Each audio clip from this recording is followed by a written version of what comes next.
4:30, call the meeting, Economic Development Committee meeting to order. Want to adopt the agenda. I'll move. Second. All in favor? Aye. Opposed? We'll go to the July 27th, 2021 meeting minutes. Second. All those in favor? Aye. Opposed? Introduce new Facade County Economic Development Corporation Executive Director Jeff Lekrowski. Worski. Jeff, come on down and introduce yourself to the Economic Development Committee, please. I'm glad you tried his last name because I was going to screw it up too. So. Good evening, it's McCorsky. Close. I knew that. Go ahead. So, well, thank you. Appreciate you taking the time to invite me down for me to introduce myself.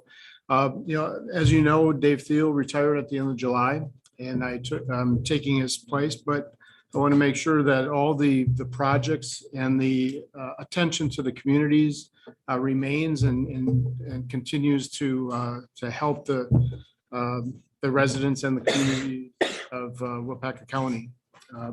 We're continuing to do the revolving loan funds, continue to be a part of any grant opportunities. I've been trying to push out as much information to the city administrators and the Chamber of Commerce. There's a lot of grant opportunities at the federal and state level, and even a couple corporate grant opportunities available. Try to get that information out to the communities, and then if the communities have a need for assistance or want me to be a part of steering committees, I'm available to provide assistance. I've got a little over 20 years experience in municipal government, working with businesses, retaining and growing, expanding businesses, and also working with public-private partnerships. So I hope to bring my experience to the communities as they see fit. Where I can be of assistance, I'll be willing to work with you. Thank you. Any questions for Jeff about, obviously he's learning a lot as he's just kind of diving into the projects and the programs that Dave Thiel had going on. But I think we're going to be kind of working together and trying to expand on, all those programs and those offerings. But I just wanted to have the opportunity to bring Jeffrey in to kind of introduce himself. And so you guys got a name and a face when we start talking about the Waupaca County Economic Development Corporation. You have a couple extra, I'll take for the chamber. Like go around the horn and introduce everybody on the That'd be a good committee. idea. Why don't you start it off? All right, my name's Mark Herder. I'm the city mayor. To our left. My name is John Frichet. I'm a first district alderperson and small business owner in New London. Bill Bishop, and one of the banks in town, right down the road. Roberts, fourth district alderman, so business owner in town. Dave Dorsey, Chairman of the Economic Development Committee meeting. I'm Elena Wolf. I own a small business downtown And a lot of other things. and a lot of things. I'm April Kupitsky. I'm the executive director of the chamber. Linda Wilson, I am District 2 Alderman. Alderman Fred Zog and also county board. Kennedy Lathrop, and I'm a student rep for the high school on the Economic Development Committee. Robert Mesaw, first district alderperson. Mike Barrington, third district alderperson. And we know each other, so Chad. Yeah, sure. So again, if there's any other questions, I just want to kind of, like I said, put a name to a face for the new Economic Development Executive Director and say hi. Great. Hi. Sure. Thank you Thank for you very coming. much. Thanks for coming out. Thank you for coming. Sure. All right, moving on to the presentation by Spectrum Reach on digital marketing. So with us tonight is Andrew, and I'm going to spell our last name, Van Remortel. Did I get it right? Very good. All right, so Adam's with Spectrum. Adam, I do have a mouse there for you. We'll fight a little bit because I'm gonna share the screen over Zoom, but once we get into it, you can take over and go through your presentation.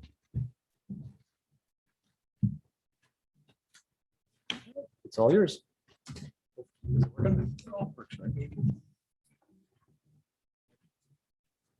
we go.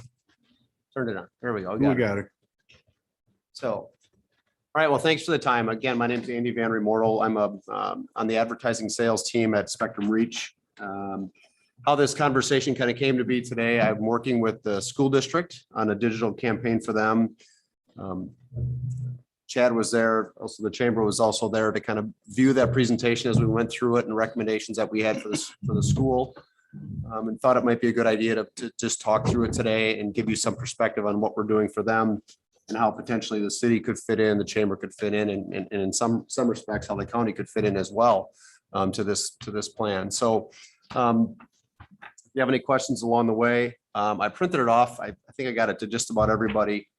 There's some fine print in some of it that I thought you might want to get into, but for the most part, we'll talk about everything on screen as well. So just as far as the agenda, we'll go through real quick. And again, I'm not going to waste a lot of time. We'll get through these pretty fast. Talk about why Spectrum Reach makes a lot of sense. Some of the campaign goals that I've kind of come up with in light of where the city is at. Some target audiences. Again, all this is kind of fluid based on what you decide. So as small business owners, as previous small business owners, you understand how your goals and audience can change as time goes by. Some of the different products that we have, and then the sample proposal or the proposal that we gave to the school district, which they are currently running. Okay. At Spectrum Reach, we have a diverse portfolio of products. Again, a lot of the small print, that's why I printed these off. We certainly have TV, which we're the cable provider for New London. So if you live within the framework of New London, in our zone out here, you see our cable programming. We also provide a lot of digital products, which we'll focus on today. Online video and display, streaming TV, which is, over the past probably 5 or 6 years has become a big deal. And then search. The solutions across the bottom are priority solutions for Spectrum Reach alone. We have a dashboard, which the school district uses to look at their digital campaign live. It's 24/7. They can look at it anytime they want, see how the digital campaign is working. Audience Finder is a product that we use primarily for retail businesses, but it basically helps people find their audience. So the products that they have, the services they provide, we can help them define who their audience is. An audience app is an internal program we use for finding cable programming that makes sense for some of our vendors or some of our clients. The benefits, and I won't cover all of these, but the important ones are data-driven targeting. Because we are a very large company, because we are your cable and internet provider at your house, we gather a lot of data. And we use a lot of that data to determine who are the best customers for you, and we help you find them. So we'll get into that a little bit later, but I think that is the number one priority of this whole thing, and why we believe we're a good fit is the data that we get, the data that we utilize helps us find the right people for you to talk to. And also the benefit of being big. I think in some cases that's a bad thing, but in this case, I think it's really a good thing. We've had a lot of great experiences across the country with other cities and municipalities that have come onto a program like this, Chamber of Commerce, tourism groups that we work with on a pretty regular basis.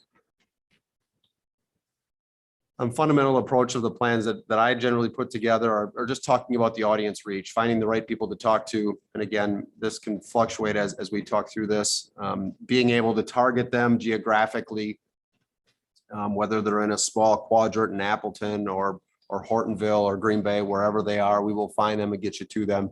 And then developing a creative message to make sure we're targeting that way as well. Again, just a fundamental approach across the board.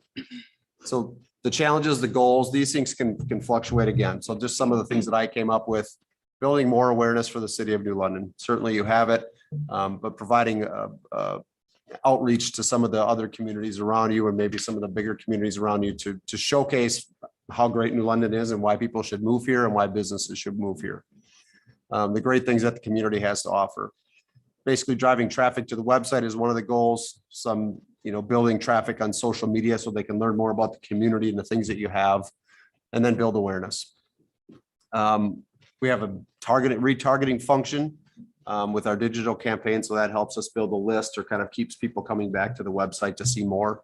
You can do that. And then the ultimate goal is to increase, obviously, homeowners, residents, and then businesses alike.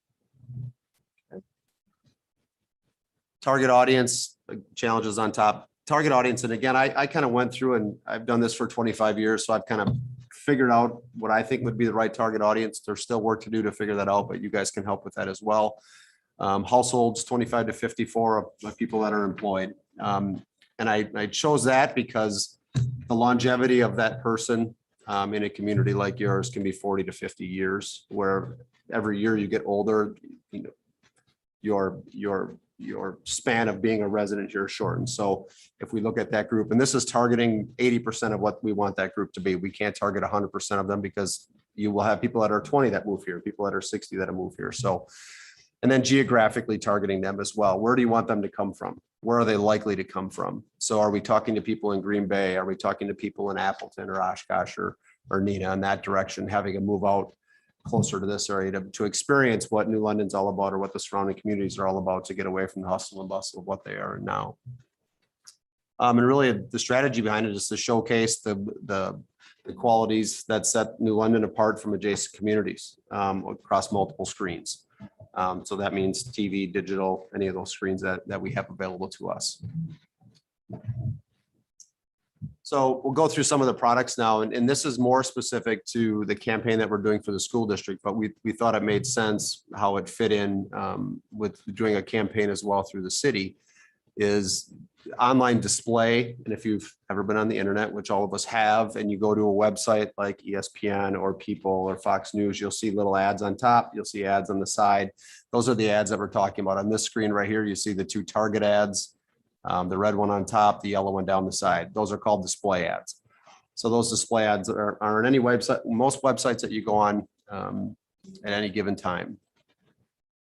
Online video is the same. When you're on a website, you see videos that are running. Those are online videos. They are targeted to you based on your use and the person that they believe is behind the computer at this time. So my videos and my online display ads will be very different than everyone else on this board. Okay. So this is a sample campaign that we did for the school. There are some things that have been adjusted just because we've adjusted them throughout the process, but for the most part, this is a campaign that they're running. So geographic targeting, and again, this can be any zip code, any city, any area that you want to focus on. We're focusing specifically around New London, the communities around New London, into Hortonville, into Appleton and Oshkosh. And their campaign is really to drive increased student count. So not necessarily from within the city of New London, but increased student count from Hortonville, from Appleton, and bringing people this way. The distance is not that far anymore. It's not that inconvenient anymore to move out here and to live out here when you're working from home. So it's a good group to pull from. And you, generally speaking, you always look to the next highest population count to pull from, whether it's something like this or something on the school's level. Demographics just gives us a little breakdown of what the demographics are like. In this case, it doesn't matter all that much.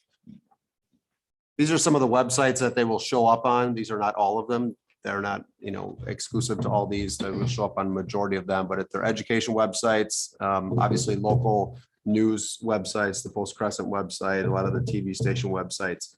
So the process is to find the people that fit into that demographic circle and build communication with them, build a connection with them so they come to your website, learn more about the community, end up on your social media pages, talk to any of you about coming to the community as a resident or as a business owner. Just a sample of their campaign. And again, these can all fluctuate. There's no hard line on where dollars fit into the campaigns. They are doing an online video campaign where they're running a 30-second spot right now, where it's grade schoolers talking about what they want to be, and then it moves into them graduating, and then ultimately where they go after that. So, has anybody seen the campaign? No. Is that the one where it's like a kid nurse? Yep. Right. Casey did that one. So. Oh, right, yes, Our staff yes, members do. that's right. I remember you and I went through that, yeah. Yep. So great video, provides a lot of good information, builds some interest there, so people can ultimately end up at the school district website to learn more. The display campaign talks a lot about the same information, again, trying to drive traffic. They are running that campaign it started mid-July, it's running through February. The budget fluctuates over the course of the 6 months because we wanted more upfront, hopefully trying to influence 1 or 2 or 3 kids to move now as it went before the school year starts. As some of the masking things fall into place, that was also a consideration. Reporting, again, this is one of the things that we kind of believe is a real priority in all of this. You can run a great campaign, but not know anything about it. So we rely on our reporting and analytics a lot to show us who we're talking to, how we're talking to them, what the end result is on your end. We can only go as far as you allow us. So we ask to be part of website, Google Analytics, the analytics side of it, so we can determine how well the program's running. But we work with, in this case, we're working with the school district to understand what their influx of students count is, how we may have had an influence on that. We're certainly not going to take credit for 100% of it. We understand that there are other factors involved, but it's just important for us to know that we're building awareness for the school district, for all the student levels that are available there, and bringing people to the school. So again, for some of my retail clients, that's really what it's about, is providing an opportunity for people to learn more about you, to build that connection, and then bring you closer to them.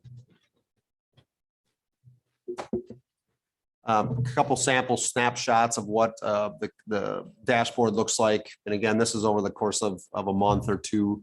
So this just demonstrates some of the clicks to the websites, demonstrates some of the impressions that are involved. The top one is the video, the bottom one is the display. But again, this is just an opportunity to look at how well the campaign's been doing over time, and then ultimately checking with the analytics of the website, which our team does as well. We can determine if there are things that we need to change, determine if the campaign's running well, determine if we need new creative, whatever the outcome of that is. In this case, I think, there are a couple factors that we could talk about geographic wise, creative wise, what I think would make sense for the campaign. But outside of the video and the display, I think being on some of the cable stations makes a lot of sense too within the communities that we have. The beauty of Spectrum Reach is we can zone, so we can talk specifically to the Appleton zone, and talk specifically to what would be Western Shawano, that zone, which is basically New London all the way up through Shawano. So we have the ability to talk to a lot of people within our communities, and we have the ability to target them very, very specifically. So you tell me who you want to talk to, who you want to bring in to be residents, to be business owners, we can do that. Okay, any questions? Do we develop all the content, or do you assist with developing content, or how does that? It really can go either way. It's a mix really. And as we said, for the school, Casey developed the 30-second commercial that we're using now. And we're going to eventually work with the marketing team, or one of the marketing classes at the school, to develop the next set of creative. So for them, it's kind of a dual benefit, as we can work with them, but it can go either way. If we have campaign creative already created, we utilize that. If we have new stuff, we can build new stuff. We have a creative team that can come in and shoot the video and do some of the other things, or as well build the display ad. So kind of a team effort. So do you offer suggestions? So if it's something new to here, and you've already have communities doing this, do you offer suggestions on how to, what to put in the content, what to look at, or is that something that you come out and you have open forum and say, look, what do you guys want? And a little bit of, we will give you what we think makes the most sense, because again, if you think in terms of what you're looking for, it's not a retail location where we can set a price and be happy with the price, right? Or a loan rate, or whatever the thing is. For this, it's showcasing the community. So there's a kayak video on there that is really cool. There's downtown video that would be a cool thing to include. It kind of edges on tourism and moving here. I mean, you got to kind of figure out where that balance is. But yes, we would certainly be part of that conversation and we would make suggestions based on some of the successes that we've had with our clients and then kind of roll what you guys need into it, roll what you need into it. Anything else? I know you had some concerns about how do we, I read the notes when Chad introduced us a couple meetings ago. How do we measure it? Well, that's a great question, right? I mean, every business goes through that. Unless you have a sale specific to that one set of creative and you know people come in and buy the $5.99 gadget, it's easy to tell. The purpose of it and why we set up the goals the way we do based on conversations that we have with our clients is building awareness. Okay, so tourism's the same way, right? Tourism is, they try to bring as many people into their community as they can. They can see how the tourism numbers end up at the end of the year or as they go throughout the year. So our philosophy is very similar in that we understand where you are now and set those benchmarks. What's the population now? How many people go in and out every year over the last 5 years? Try to just understand where things are at. And then based on the investment, and again, we're not saying that we're going to double the population. We're going to bring in 10 people. We're saying that we're going to build awareness for what the community has to offer. And that's where what we can get to. In the retail setting, it can be a little bit different. It's not always that cut and dry either, but I think the ability to build awareness for the community and the cool stuff you have within the community for new residents and new businesses is really what we're trying to do. How often would we examine the effectiveness of the program? Great question. We could do that at any point in time. Usually I would say over the course of a month's time. Our team, including myself, would look at the dashboard if it's a digital campaign on a pretty regular basis. Weekly for sure, to make sure things are running right and running effectively. A television campaign, we would probably look at it over the course of a month. If we talk about maybe adjusting creative by season, we can do that as well. Yeah, we're on it on a pretty consistent basis. We have machine stuff, AI stuff in place to make sure stuff's running on its own, but we also check it independently on our own. Thank you. Anything else? So the point to bring Andrew in was just to kind of more awareness for this committee. Obviously, we want to be up and up on opportunities to promote the city for economic development purposes. So there isn't a recommendation right now that we jump on this, but I think what we're going to do is, work with Andrew, work with the school district, kind of get a feeling of how, and let them kind of be the guinea pig a little bit, let them kind of see how they're running with it and see their effectiveness. We talked about bringing Scott Black back in a couple months to see what he feels and then, evaluate things and go from there. But I just wanted to bring Andrew in, kind of give you guys an opportunity to see what other options are available out there for promoting and creating that awareness for the community. Okay, great. And I think a couple things that would be helpful next time we talk or just over email too would be, who are you looking for to bring in, whether it's a business or whether it's a new resident, what does that person look like? And that may sound kind of funny to identify it that way, but that again helps us identify markets that we can look at to run the campaign. And then the creative element of it. What does that look like? And then the geography that we want to go after. Again, we all, based on the history, and again, I've done this for 25 years based on that, I've identified some things that make sense to me, but how does that fit in with where you're at, knowing your community better than I do? So, yes, sir. One of the things that we had asked Scott when he came and talked to us, Mr. Black, was when that day comes, if we just do work with you on a campaign, would there be any advantage to the school district and the city partnering for better leverage for our dollars or whatever through? Sure. If we decided to go through Spectrum on that? Yeah. Is that a different can of worms or? I would say we would take that into consideration that they're working together because it's two different sales for better lack of a better term. We would keep them separate, but we understand that there are elements of it that are working together. And I think that's again why he brought Chad in and the chamber in to just talk through that to make sure that everybody's on the same page and potentially how we could work together on this. So. And part of that, there's different messages a little bit, that's obviously different type of, advertising that's gotta go out. But to your point, I mean, it's all promoting awareness to New London. So we want to promote that we've got good schools, we've got good recreation opportunities, we've got great, working opportunities. So I mean, it goes hand in hand, but I mean, you've got different messages that are obviously getting pushed out there. And the dollars and cents of it too. I mean, I get where you're going with that, and certainly that would come into play for sure. The chamber looked into doing this too? I could see tourism looking into something like this, but as far as membership, we do have members that are outside of the surrounding area, but not very many. So we try to focus on, the local groups. Yeah, I would say we primarily, something like this, work with tourism groups. The chambers do get involved in some respects, but for the most part, it's the tourism end that would be part of it. I could see maybe like a county chamber, for further reach, but I don't know if it would make sense in our case.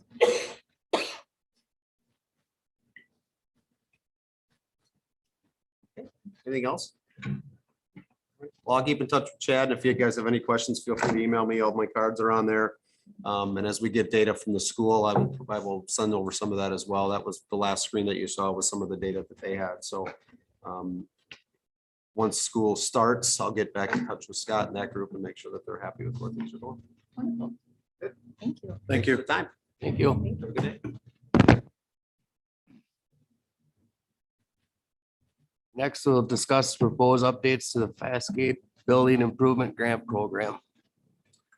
Right, I'll grab that one. In your packet, there was a copy of the existing building improvement grant program. For anybody that's new, there is a facade program that the city has right now offering a $2,000 maximum matching grant for facade improvements in the downtown district, which currently the downtown district on this form is defined as North Water Street. And I've got a map showing exactly the boundaries, and then Pearl Street. I wanted to bring up some potential upgrades, or I guess changes or updates to the facade program, just to kind of promote it a little bit more. Number one, I'd like the committee to consider expanding the boundaries a little bit. Like I said, North Water Street and Pearl Street are the ones that are defined on this program, but there are other businesses that aren't on those streets that are in the downtown.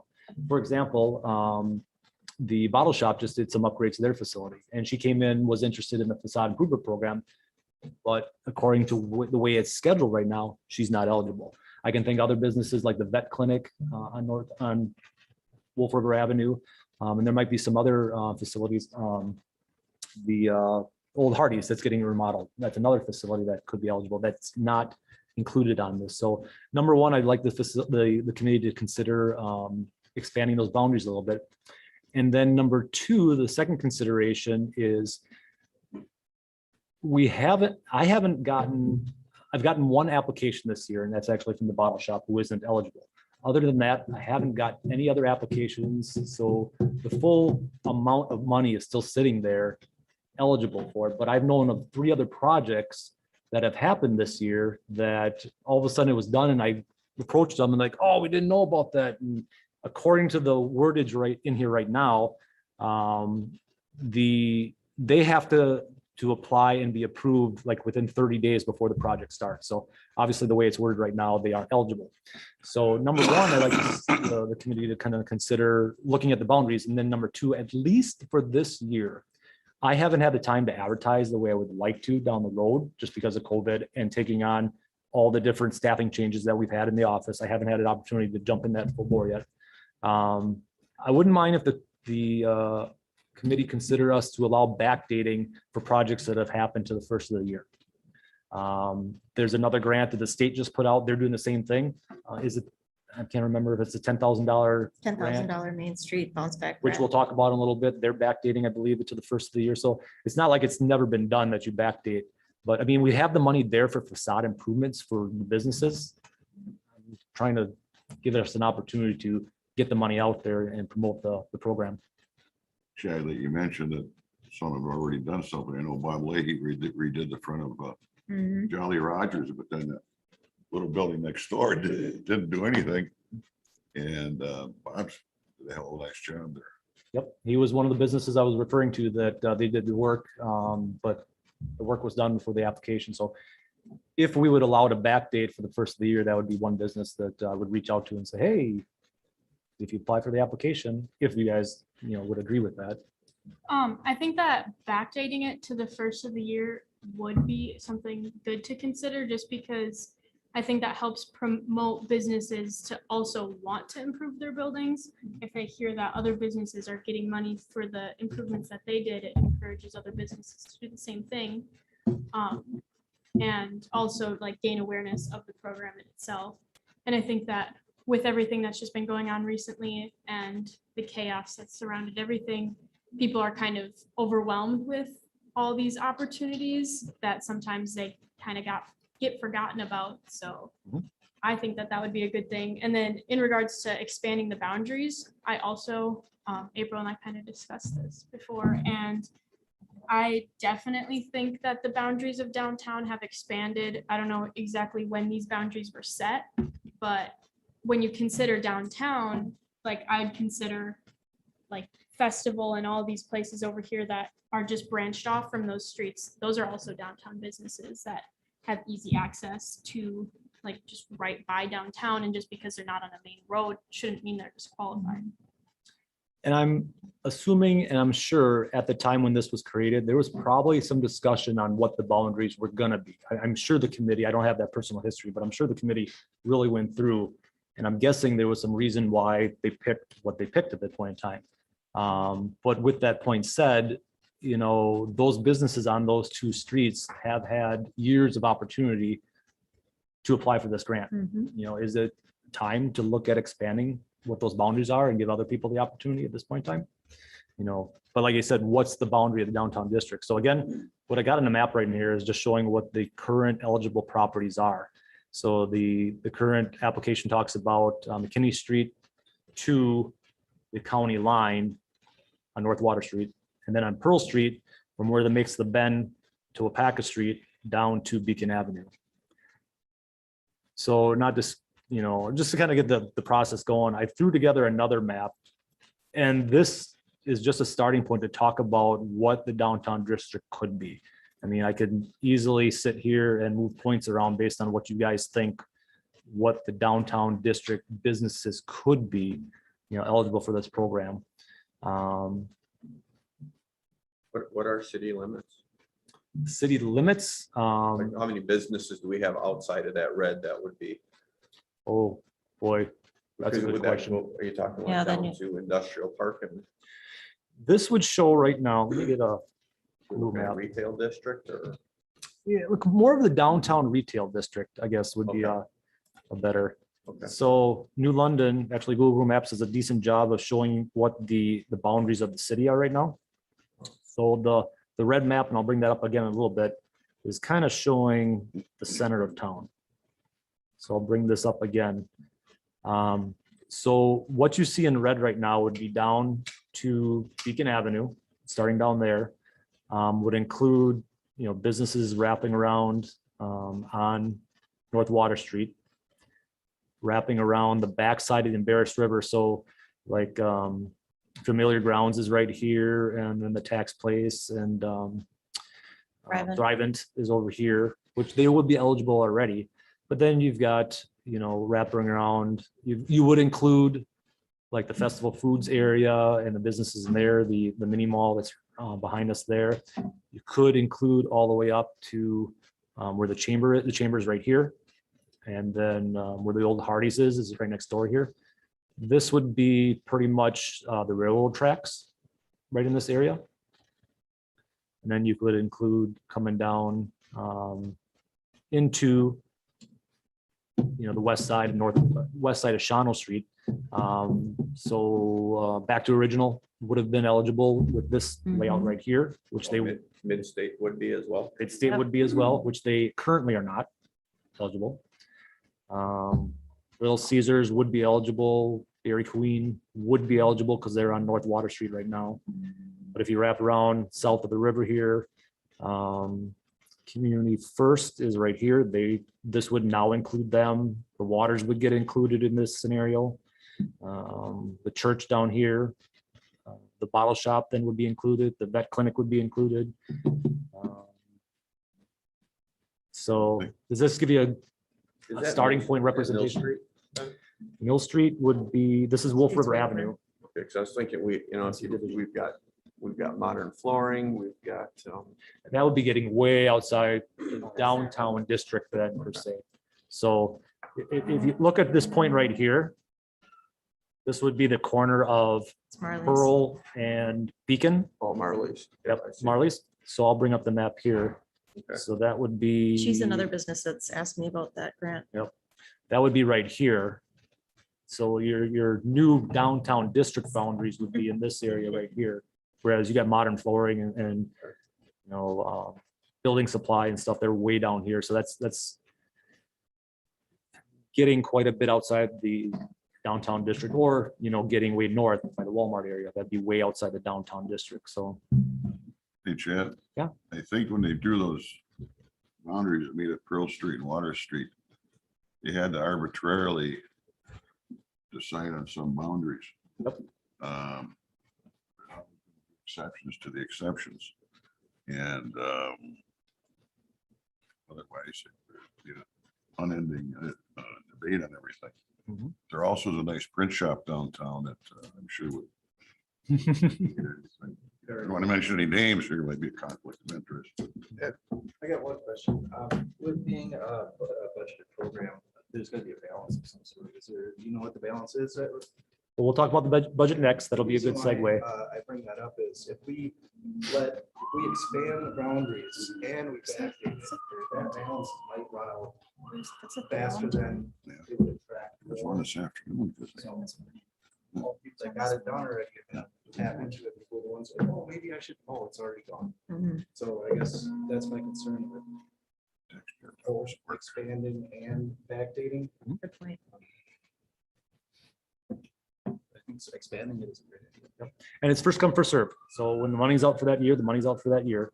And I'll kind of explain the budget in the next topic, but Tim's right. I mean, when the money's out for that year, first come, first serve.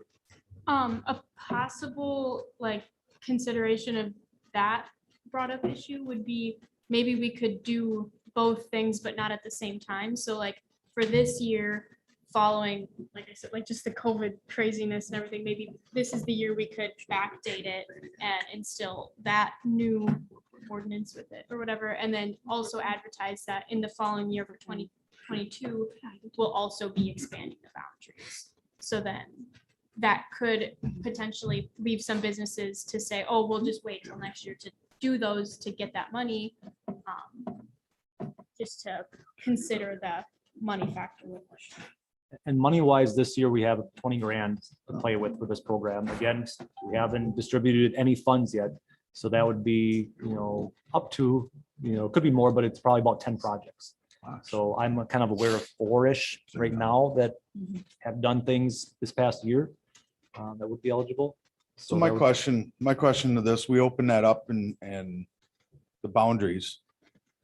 We have some larger businesses that are involved in there. Was this designed for small businesses? Yep. I think Are it should we be opening it up? restricted to small Yeah. business only and big box, You are correct, Mr. Mayor. right? Unless, they're franchise, small businesses only. That doesn't include Walmart though. So I would like to bring that up too, as far as Domino's. We'll just talk about Domino's. They're working on that now. Is that a small business or is that a franchise? It's a franchise. It would be considered a franchise, I would think, It's right? a franchise, whereas Jolly Rogers is It's a small local- business. locally owned. Now you take Subway. That's franchise or small Franchise. business? That's That's a small It's a business. small business. That is owned by a person, but it's a franchise. So that's the discussion between a small business and a franchise. And then we're gonna have to know how to address that if people ask why they're not gonna be qualified for it, if it's made for small businesses. Correct. Such as Domino's, then we'll have to know how to address those questions on why they don't qualify.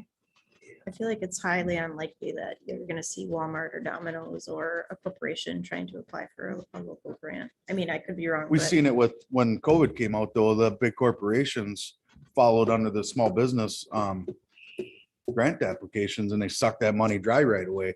That's the only reason why I thought about it, you know, and then had to backtrack on that. That's because the federal government abused it. I think being back here when this was first set up, I think the intent of this program was appearance.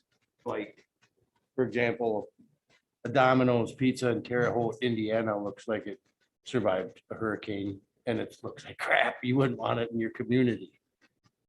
A Domino's Pizza building can look like that in our community. And if we want that community to look nice, why would we say you're too big to qualify for cleaning it up? You know what I mean? I don't think the building inspector would go, yeah, that building, that's a big business, so we just, you know, I mean, that No, you have a point. the intent is to make it look better. Yeah. And then the other thing I think that you have to consider is like traffic count and stuff like that. And there, I remember the one time that this kind of got revised was the facade. Okay, that technically means the front of a building, but you have another highway, a recreation highway, the river. And so I think that's when businesses came and said, can we use some of this for the backs of the businesses? And I think that I think it was changed, formatted or whatever to Include exterior. downtown people can use it for the backs of their buildings too, right? Probably when they added the building improvements. Yeah, because I think Jolly Rogers did use a little bit of funds at one point for some nice improvements in the back. Mr. Barrington? Oh, sorry, I didn't mean to cut you off, Rita. Okay. I'm done. Isn't there a limit on how much we give? A maximum of $2,000 in matching grant. So if they only spend $500, they only get $500. And then they can't apply again for 5 years. Correct. Under the current program. This would keep some of these big businesses. $2,000 is never do a lot of good, where it will help some of these smaller businesses. This is first come, first serve also, isn't it? Correct. Did we not use any of the money? I thought we were going to use a fair amount of the money for some COVID. That was, We used it all. yeah, that was Last different. Yeah. Oh, okay. So the facade improvement program last year, we used that money for that COVID relief, small business COVID relief grant that the committee did last year. So 100% of the funds were spent last year. Yep. This is the 2021 allocation for that. To address the other point about the money being all gone and if people applied, would you have like say a priority list? Like say the money's all gone, but this guy applied after would he be eligible next year? Would he be the first person on the list for the next year? Would you do it that way or would it be just first come, first serve every year? I think to keep people interested, you should do it first come, first serve every year. But if we're gonna make it retroactive this year, that could be a question that would come up next year, That's the point I was getting You're to gonna with it. continue to backdate it if Yeah. I'm not eligible, right? right? And I look back in the last couple of years, 100% of the funds haven't been distributed. I mean, it hasn't, there've been some funds and some applications, but it hasn't been used up all the way, you know, so. But if you expand it more, Yep. if you go outside of that, then you're gonna, And that's part of the goal too. Let's spend the Right. money. Let's improve the facade of our Right. downtown. You know, Use it all every- and I just realized that maybe I missed, you know, maybe I gotta do one of these for, Who made the rules on the boundaries as they are now? that was defined in the application, so. Looks like the last time it was looked at was April of 2013, so I'm assuming the committee looked at it back then. At least that's the date that was on here, at least on the Yeah. application. Well, I still think there's a difference between a franchise and a locally owned and operated business. Because the franchisee gets money from the franchisor. Whereas regular locally owned business is regular locally owned business. Giant of life is life. I mean, if it's ugly and, you know, Domino's wants to fix up, look nice, hey, go for it. I think we should make it just any commercial property in town or retail property in town. And I agree, not so much commercial Right. as in a manufacturing, but more so the retail. Yep. Maybe take my pills. I assume that it's something we're gonna keep doing, so it's a set amount of money. I don't think it should matter who wants to make what building look better. And you know what? You do it for a couple of years and you reevaluate it. Mhm. However you modify it, you know, Right, it should be reevaluated on a regular basis to see how it can be improved on. We should try to use all of it. That's the goal. It only looks, improves. And the point of the program is to encourage, as Imagine Grant, encourage these retail business owners to do something and improve in the facade. So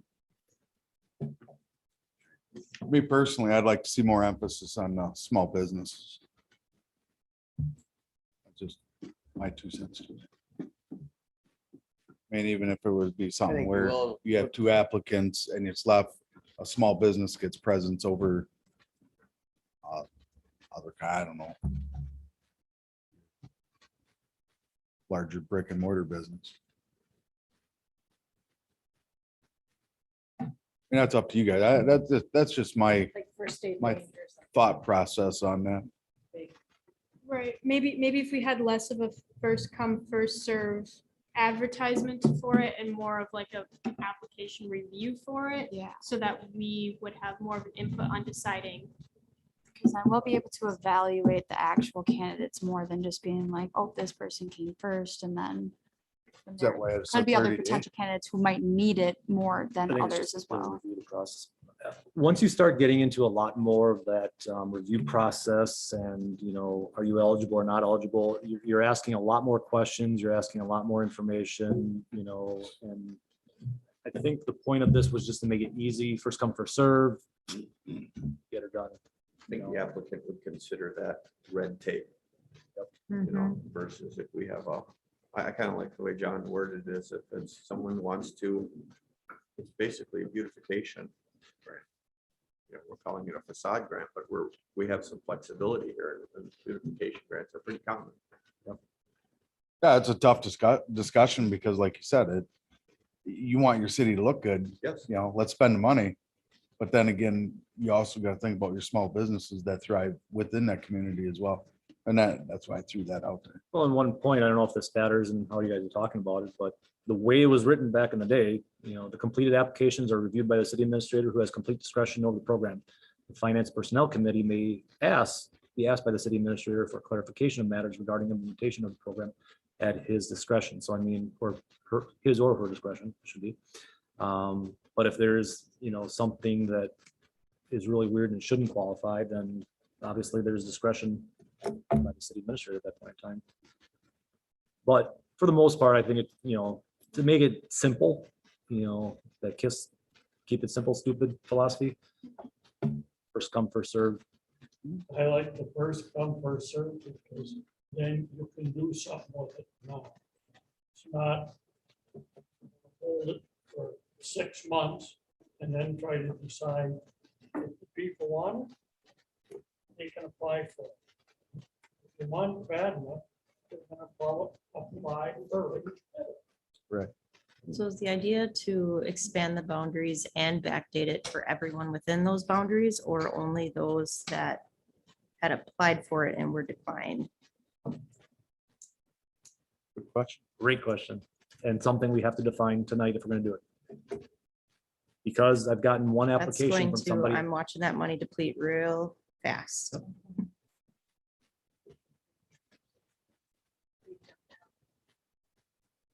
But in a sense, that's the goal. But Make that's, sure we I was use it gonna all say, too. that's what we want. We want to use it. Mhm.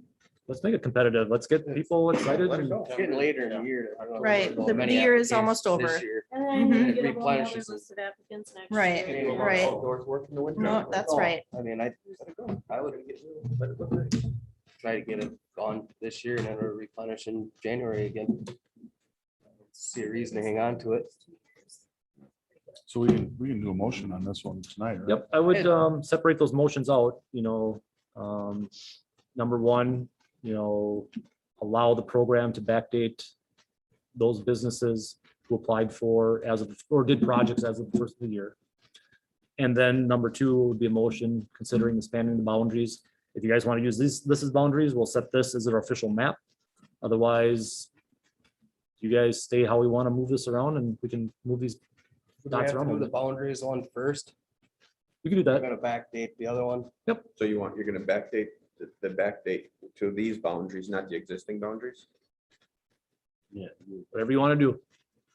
It would probably, I've gotten one application that's outside the current boundaries. All right, so how many businesses, I mean, is all $20,000 gonna be gone if we do all this? I can think of. I can tell you Bottle two, shop. I know Robin's Nest Learning Center and the Bottle Shop were Yep. two that complained about it. Jeff Bergam, well, he would have would be been, eligible if we backdate eligible. because he didn't apply. right? Jolly Rogers. Rogers. Who's the Well, other then one? why don't we go all the way out to the city limits so Johnny can use it? He's in there. Well, We ordered Went to the water Johnny in system. there. No, We the moved water's it out. extended. Donnie's is right here. Donnie's is right here. Oh, okay, all right. He's extended. I stuck a lot of money into it last Oh, year. boy. I needed it last year. Good. No, Need a new there's other screen more door. work I need, but I let it. Screen But I mean, there's still be, I don't want to take. a you cookie listed from 4 the city. businesses. At most, that's $8,000. There's still 12,000 to go. Right. Mid-state, Who made the It's motion, taken This Bill? year, mid-state could apply for that. so 5. Mhm.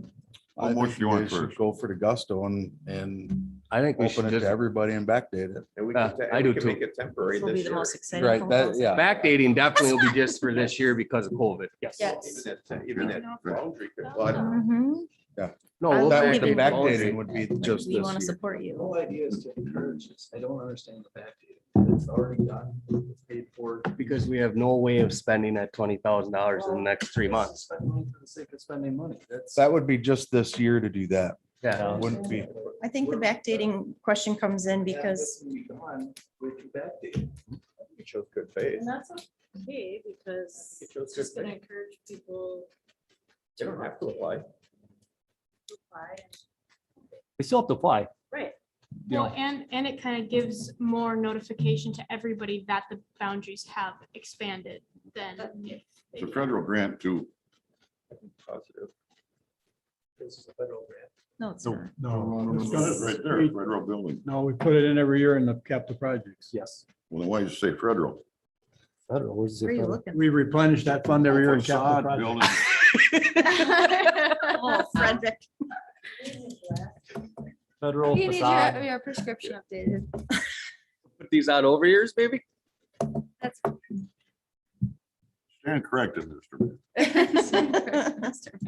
All right, so do the boundaries first. Yeah, I would think you need to do the boundaries first so that the ones outside that old boundaries know that they're eligible. I will make a motion that Ooh, I will make a motion that we will update the boundaries based on Chad's recommendations. I will second that.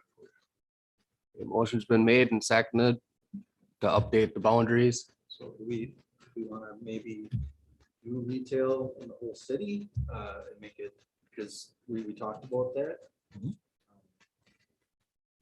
There's not more retail, not a lot of more retail out of that space, but ours, I'm just saying that we want to just do, instead of have a limited. Retail within and the then come city? Back again when the money runs out of this area and then expand it again and expand it again, what we just did within the city limits of retail space. The applications could still be reviewed and like turned down if there was any reason not to accept them, so. I agree with that. Got a motion on the floor. Yeah. you already got a Can motion debate, before. vote on the measure. It's still open for discussion, though, correct? Right. Get a motion I know there's a motion on the Rules. floor. and debate and vote on the motion. If you open it up to the entire city, how many other businesses just did updates? Retail businesses, Walmart? Who else? The front, was it just? They just interior? painted and then they did an interior. That's the whole point of further discussion on the motion.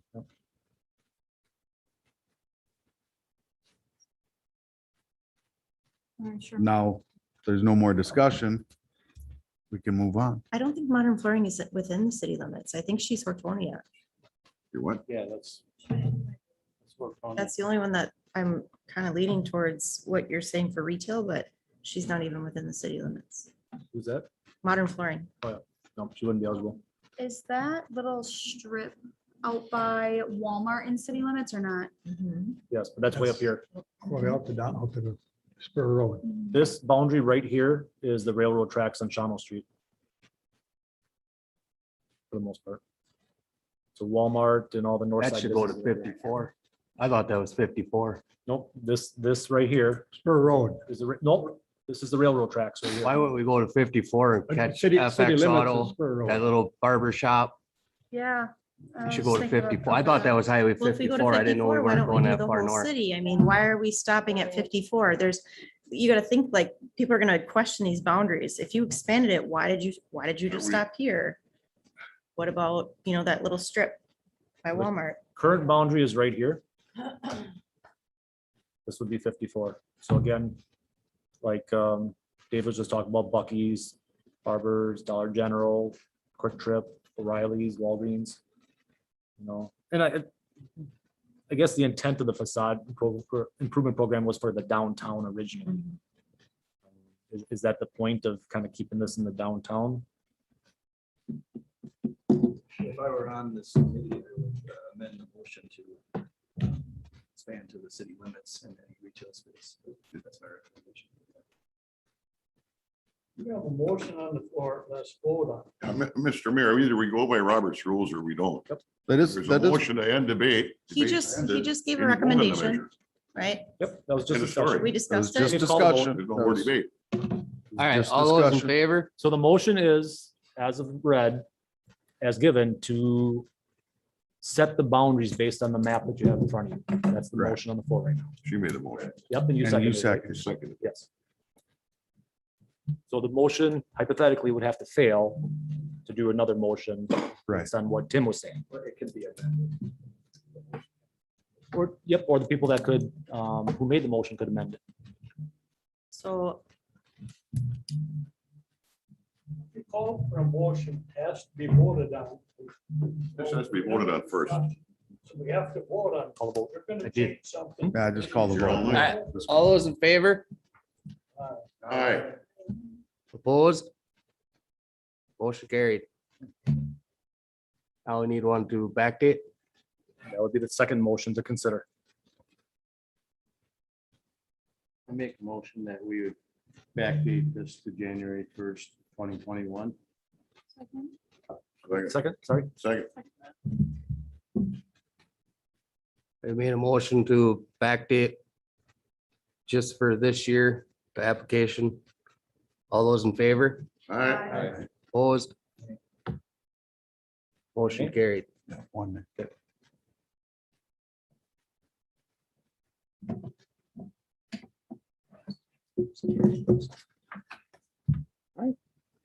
All right, review the proposed 2022 economic development budget. Okay, so we are obviously working on the 2022 budget right now. The economic development budget's honestly pretty simple compared to a lot of the other Parks and Rec, Public Works, Police Department budgets. 2021 budget right now is a little under $40,000 at $39,980. Includes itemized budget, sub budgets for land and building sales expense. Those are expenses that, like, if we sell land in a business park or do anything like that, we got to create CSMs. There's expenses in there for economic development, promoting that. We've got membership contributions to the Wapaka County Economic Development Corporation, the Fox Cities Regional Partnership, which is a division of Fox Cities Chamber. And there's other training opportunities involved in that budget. Consultation fees. We haven't done much for consultation in this last year, but if you recall, a year or two before that, I think before I got on board, there was that study that I can't remember the individual's name, but we looked at that whole study with the downtown riverfront property. Paid for that individual to help us promote or figure out what we're gonna do with the downtown riverfront property. That came out of that account. There's advertising in there that we modified. We were doing the Bill Zeinert advertising, and we started taking that more in-house. So that advertising's in there. But my proposal, there isn't really any need to really change the budget in my proposal at this point in time for 2022. So I'm proposing to keep it the same. With that said, I do want to ask the Economic Development Committee, do you guys have any special projects or focuses that you want to see? And I'm kind of leery about just opening up the door to that question, but that will help develop anything else that we got to consider for the budget for 2022 for the economic development. That Chad, does that include the next point, the 5,000 for Habitat for Humanity? For what's that? Is there room in there for the next point, Nate, the money for Habitat for Humanity? In this year's budget, yes, because we have not done much with consulting at all. So we do have funding available in this year's budget that could be used for that So we in the cover, umbrella of economic development. yeah, Yes, money to cover that next point. yes. Okay. In the 2021 budget. How about the 22 budget? No, 21. That would be We in paying that bill in 2021. 21, so we gotta use the 21 budget for that bill. This is for next year. The Habitat bill is due this year, Okay. still in all right, 21. okay. We're not gonna pay Okay. it next year. Correct, correct. So again, with that said, I don't know, as being the newbie for the last year on the Economic Development Committee, I don't know if you guys have had any other focuses or special projects that you guys have talked about really focusing on that you want to consider for 2022.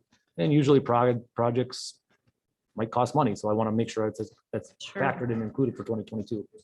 This might be a silly question, but like with the updates that they had on Parkview, Mhm. are those kind of budgets at all incorporated with the Economic Development Committee, or is that Yeah, all is with that the separate? I was districts? wondering the same thing. That's separate for the referendum.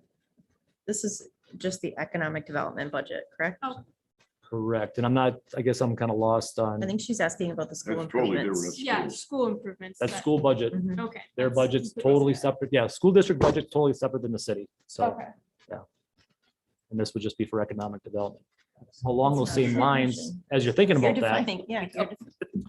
as a point, the facade improvement program, which we just talked about, that's funded not through the operating budget, which we're talking about. That's funded through leftover expenditures from the city's previous year's budget. So those on the council, if you guys remember, in February, March, Judy does the budget, has everything figured out, and then there's leftover expenditures that weren't spent in the previous year's budget, and then the council will designate projects or certain things that would go into funding for 2022. So for example, on an annual basis, the city has been funding the downtown facade program based on leftover money from the previous year's budget. If we get to the point that all of a sudden the budget gets super tight and we don't have extra funding from the previous year, we don't have the funding for the facade improvement program. But luckily, we've had extra funding to pump that in those programs. And then a lot of the other the funding, as you guys know, goes into just a capital projects. Where did the decision end on the supporting the cooperative for the county? That was voted on to do that. Okay, all right. Yes. I'm just trying to think of future. And that's part of the membership contribution to Okay. WCEDC and the Fox Rivers Regional Partnership and the other training opportunities. So Okay, so that's That's included. that's all in this budget right here. So again, I don't have any special projects or special things. We've got for 2022, I really want to focus on getting our new video producer on board and focusing on that aspect to make sure we're Mhm. getting those videos back out that we've seen success on. I wouldn't want to touch, some of this stuff for land building sales, just because hopefully we continue to sell property in an industrial park and we just need, we create CSMs and we got to do recording fees and stuff like that for when we sell land in the industrial park. And there's training. I'm honestly new in the economic development field, so I want to make sure there's some money in there for, if there's some training opportunities that I can go to and, bring back good information. But again, I don't know if there's any special focuses that the committee really wants to do in 2022. Depending on how, like that spectrum presentation with the school goes, would we consider possibly putting money towards that if we would like to invest in that next year program? Is that a program that the city would need if we hired another Casey? The way we were doing it with Casey was more of a promotions on Facebook, social media.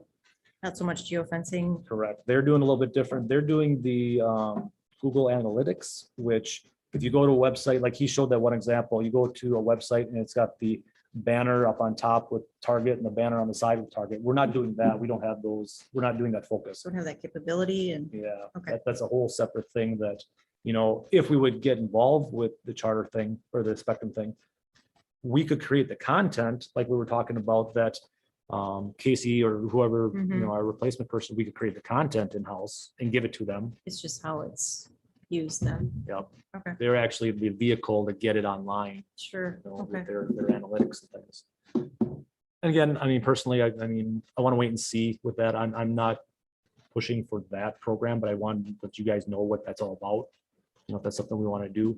But I want to see how the school district reacts to their success first. I think a couple of years ago, we redid billboard That's exactly. along the bypass. And I think if we're talking about our buildings looking really nice, we should probably reevaluate to make sure that's up to reflecting positive on our. I think it had a 4 to 5 year lifespan, the vinyl. I can't remember. That's what I don't remember. It seems like they start to fade, but we should probably. I know my side is starting to tear. Is it? Mhm. And if we're, it didn't look good last time we did it, and it reflected poorly. I don't even remember the cost or anything in that involved. The biggest cost was getting the Getting saving it the billboard. It repaired. was either at a point where it had to come down, and they're not easy to put new ones up. So it was like $17,000 just to fix the wood and stuff, or the, whatever the surface area is. Maybe more than that even, but, so it was expensive, so it would, But that's been. the covering itself then is another thing. I think the was at vinyl, maybe it 5,000. was, I think it was more around 2,000. If I remember correctly, 2,000-3,000. Yeah, so the structural part, and then there's the wrap, which probably look up. But that's a perfect example of what I'm looking for, you know, because I wasn't involved before with that. So I got to look at what the expected lifespan is of that and, you know, see where we're going to go forward, moving forward, whether we're going to replace it, whether we want it, you know, whether we think it's a benefit. We own the structure to that. I think we own the structure. I think we do. And there's I remember Ken talking about tons of regulations with, Mhm. there's DOT and Oh, signage yeah. regulations. Yeah, there's a lot of discussion. If you have one, I think the gist was if you have one, don't lose it. Right. Because you could never put in, I don't think you can put them up anymore.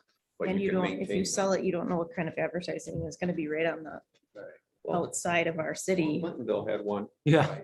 by, was it Ort or whether Clintonville always had one? Yep. Along that bypass there, it was right in New London. Yep. I think it should look good if we're gonna keep it. Yeah, that might be good to put on the radar, because said it's getting faded. Yep. I'm gonna put that in my radar. Structure itself is in good shape. That was where it involved I-beams and everything when they fixed that up, so.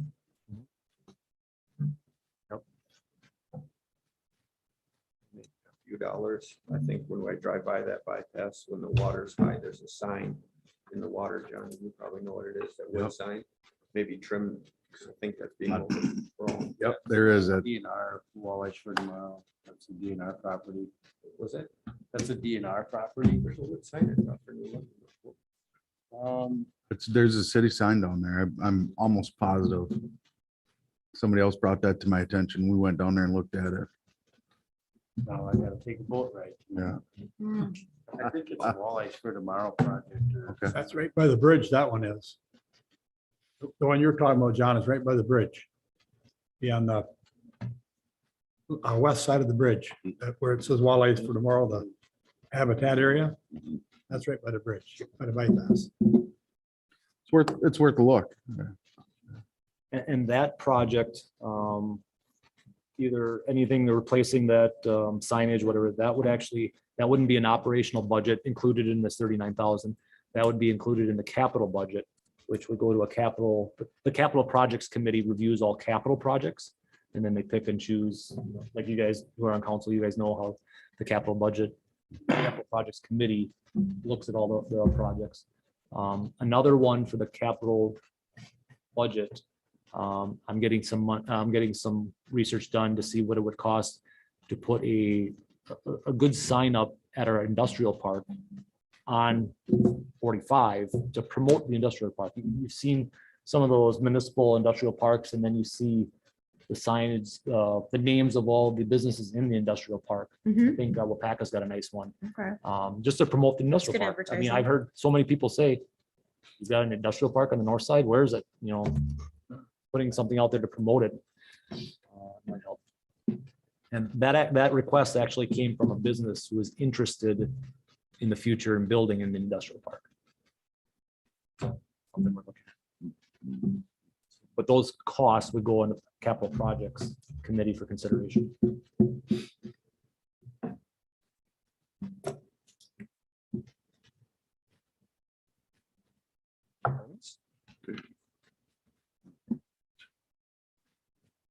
All right, if hearing none, I will proceed, and that gets pushed on throughout the whole process. The city council reviews all the budgets when it gets put together. So, but each committee is kind of looking at those individual budgets right now to see if there's special projects or certain focuses that each area is looking at. So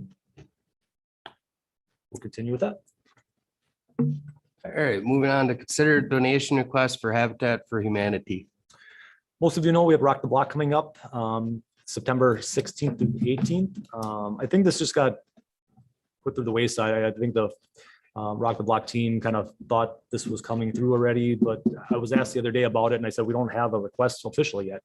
So the Habitat for Humanity did send us an official request letter asking for a $5,000 contribution towards the event. Again, this Rock the Block event is September 16th to the 18th. From what I've been told, that sounds like that's a normal municipal contribution for when Rock the Block has been in their areas. April, not to put you on the spot, do you know how much has been fundraised already through I businesses? do actually. I Well, was ready for that question. there you go. The downtown revitalization subcommittee was tasked for supporting the fundraising efforts. We were given a goal of 400,000 and we're at 76%. We've raised $302,982 with the assumption that the city would donate 5,000. And then we have $47,000 that is still pending grants that we've applied for, which leaves about 10% that we're still seeking.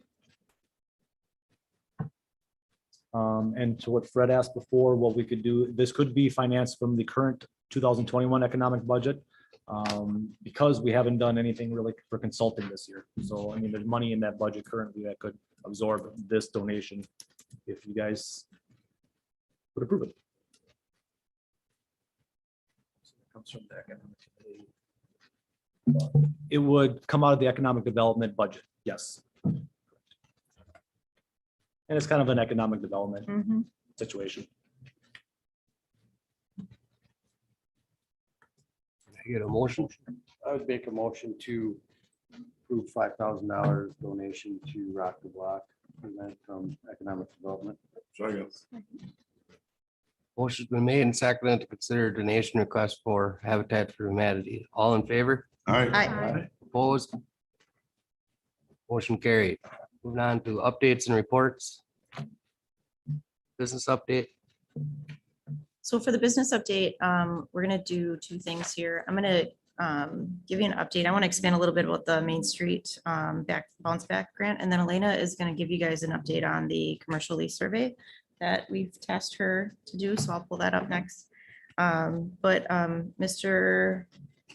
McCorsky had mentioned that there's plenty of opportunities and resources out there right now, and I just kind of wanted to expand on a grant that I'm really excited about and that the chamber is really marketing right now. There's a $10,000 Main Street bounce back grant that the WEDC just announced. It's a new grant that will give $10,000 to those who are moving into a vacant commercial space. So the grant can be used for a lease or a mortgage, so they can lease or purchase a commercial building, operating expenses, building repairs, tenant improvements, and other qualified expenses. So this can be new and existing businesses that lease or purchase a vacant commercial space, and they're backdating that from to January 1 of this year. And it goes all the way until June 30th of 2022 that are going to be eligible for the grant. So the chamber is marketing this many different ways. We've been doing e-blasts, and we will continue to do e-blasts throughout the rest of this year and into next year. So we want to make sure that retailers know this, bankers know this, everyone knows this, because this is a huge opportunity for us to fill some vacant spots. Questions? You can't leave a Correct. It's not eligible for someone who just leaves a commercial building and goes into another vacant. So you can't just swap.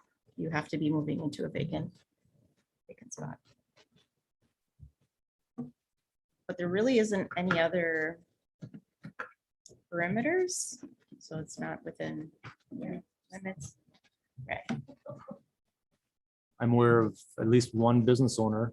who is- Jeff. Yep. Yep, Cornerstone Insurance has already applied for that. He took over Malarkey's that's vacant for 20+ years, so it's a huge opportunity. I just want to shout it from the rooftops. If you can help me spread the word, it would be much appreciated. About the guy that bought Malarkey's building. That's, That's what I you're was just talking saying. about? Mhm. Yep, Jeff's already applied for that. He hasn't heard back yet. Qualify for that and the facade. you would now that you guys, Now that you proved it's it. backdated, yep. Yep. You did a nice job with that. That's Totally. exactly what we want to see moving forward for things. And then since we're talking about Jeff, I'm just gonna put a plug in for his ribbon cutting for, because I'm not gonna do a business update, but Jeff is gonna do a ribbon cutting on the 15th, September 15th at 11 o'clock. The ribbon cutting will happen at 11, and then he's gonna serve everybody lunch. I would highly recommend going in to see this building. What he's done is just, it's remarkable. It's absolutely beautiful. So please make some time to come out and support him. And then I will turn it over to Elena. We've asked Elena to compile a commercial lease survey. So Elena, you want to come over here and drive? Yeah, sure. All right, so this is the project that we kind of talked about last month with collecting data about just leasing information. The parameters of this is that there can only be 10 questions. Oh, wait. You can just don't click, yeah. All right, yeah, so we can only have 10 questions. So some of the questions we had to compile multiple questions into one. And we have to have the upgraded version to see everything, but And give people into edit. there we go. There we go. So this is just the introduction. The survey is designed to support the commercial property owners. It gathers a bunch of data from how much the landowners are leasing their properties out for, which helps obviously the people looking to rent spaces, but also for other landowners to know how much to price these buildings for, to know that we're all kind of in the same general price range. So take a look at the questions. This first one, so this would just be how many retail commercial buildings do you own in the city of New London? We would encourage that the landowners would fill out a survey for each building that they have, because the prices may be different based off of what they all have.